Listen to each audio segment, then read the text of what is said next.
What's good, y'all? Welcome to another episode, and today we are talking about the worst cars that you can buy currently, today. If you have a vehicle on this list that you currently drive, I do feel for you. Unless you having a good experience, then shout out to you. But unfortunately, a lot of people that's in your situation that have that vehicle, they don't have the same luck. So today we're going to be talking about those vehicles and why you shouldn't buy them. So without further ado, bring it in. Let's talk about it.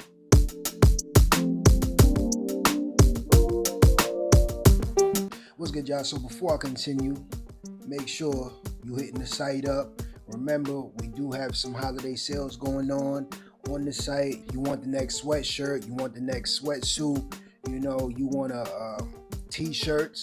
t-shirts, however you need it.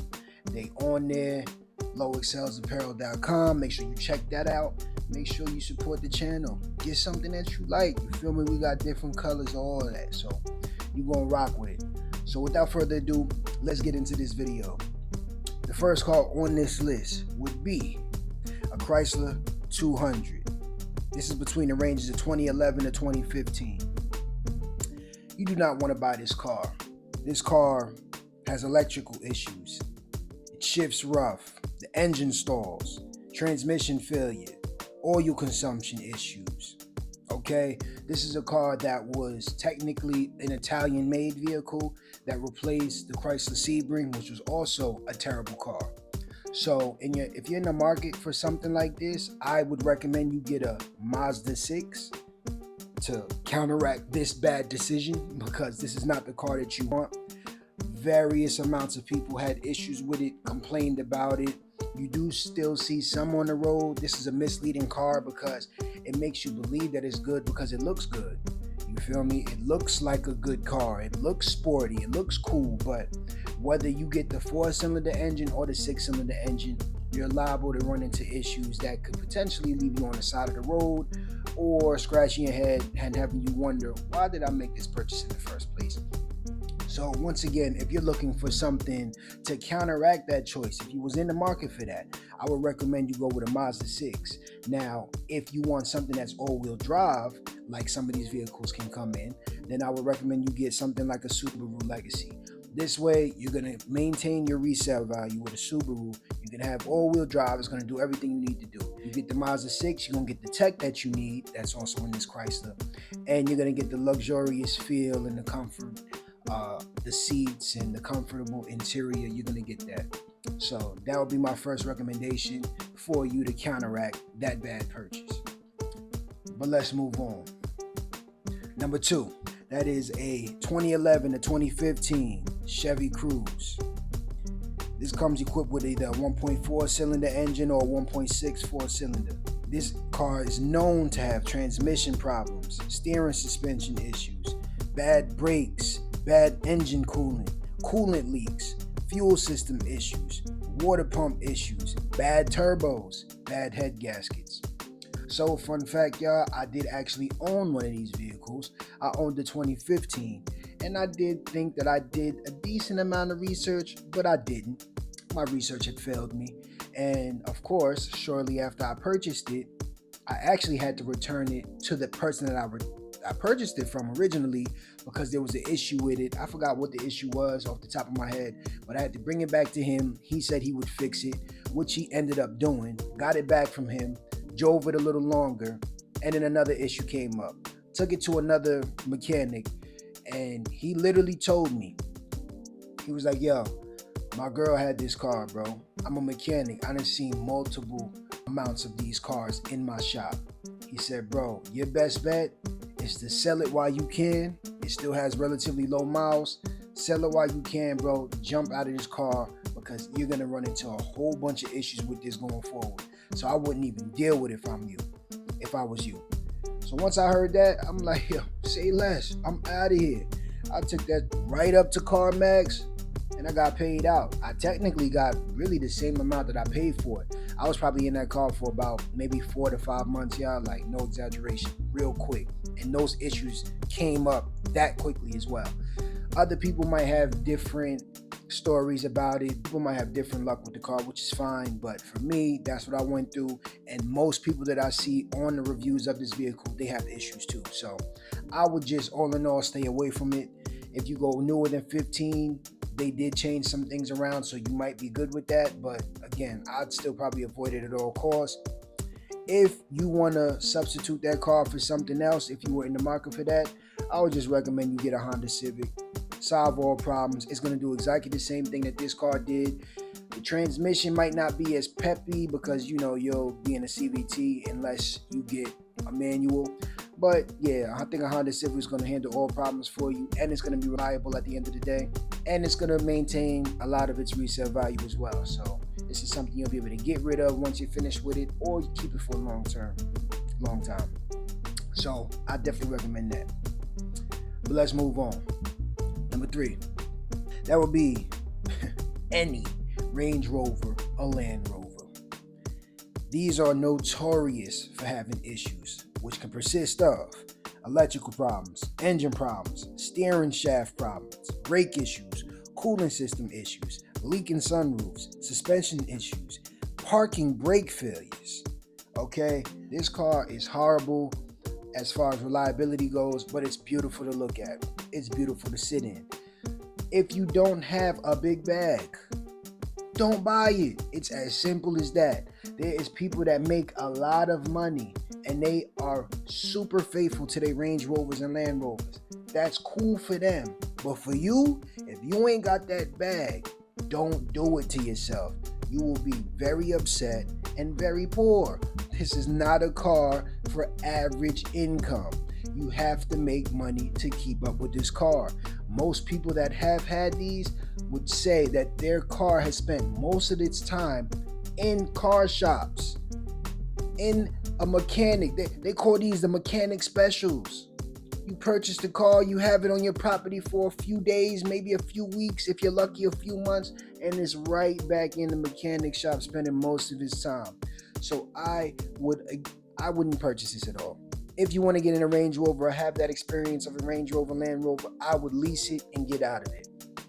But other than that, I would just stay away from it, because even when you do get in it, it's going to be bittersweet. You're going to like what it can do, how it looks, how it feels, until something goes wrong. Then you're going to try to get that feeling back.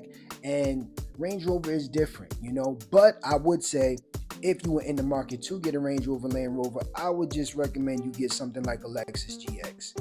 This is something that still looks good. It kind of has a boxy shape of a Range Rover, and it's going to be super reliable. It's going to maintain its resale value. And for what it's worth, the technology within it is good. It's good enough to handle the job, and it's still going to look good. You see what I'm saying? You're still going to be satisfied with that.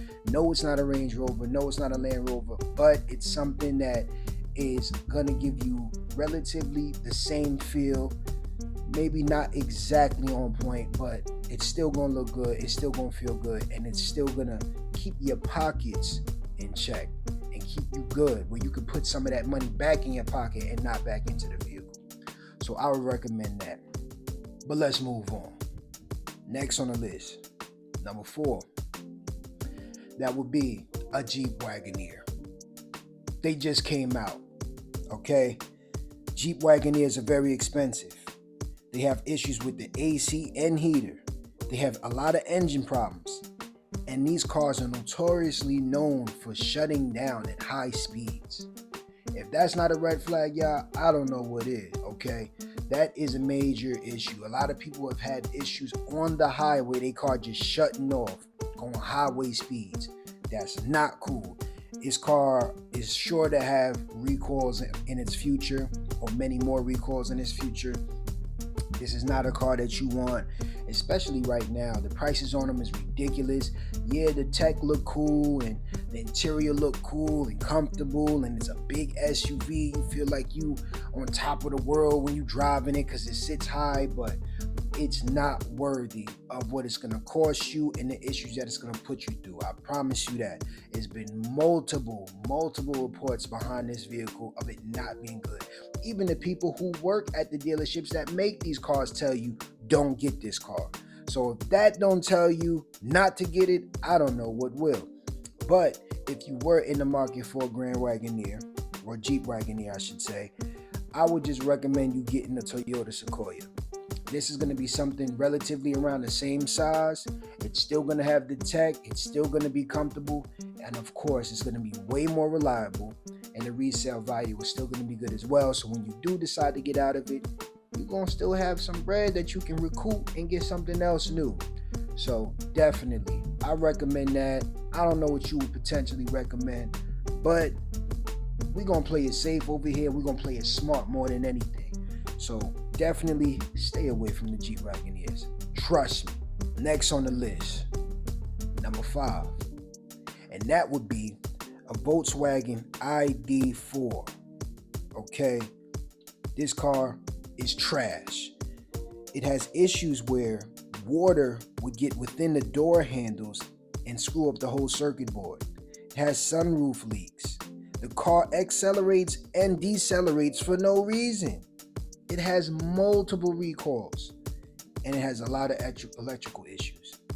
So fun fact for this vehicle, when I was purchasing my Tesla, because I do have a Tesla, I know y'all probably hating on me in the comments, it's cool, it's not my only whip, but I got one. The people at the dealership was trying to get me into this. After all the Volkswagen videos I done made that y'all probably have seen, you already know I wasn't trying to get into no Volkswagen again. I seen this, I ain't even jump in it because already off rip to me it's hideous. It don't look good. So beyond that, this is y'all first real big step into electrical issues. I done had issues with the gas cars. Now you want me to jump into electric? I don't trust y'all like that. Like, come on, I'm being honest with you. So when he said that, I wasn't even hearing him. That was one ear and out the other because I'm like, bro, nice try. You feel me? Oh, we got a lot of lease deals. No, I don't care. I'm not jumping in that. And I wouldn't advise you to jump into it neither. This is a car that has multiple issues. Like I said, multiple recalls. And this car just came out not too long ago. So this is not a car that you want. Trust me. If you were in the market for one of these vehicles, I would recommend you just get a Model Y. But that's not because I own a Tesla that I'm being biased. I just think that's a better car all around. But let's say you hate Elon and you hate Tesla. Fine. I would recommend you get Ioniq 5. Okay? You get a Hyundai Ioniq 5. That's a car that's in this segment that does everything it needs to do that you would look for in something like this. It looks better. It drives better. It's more comfortable.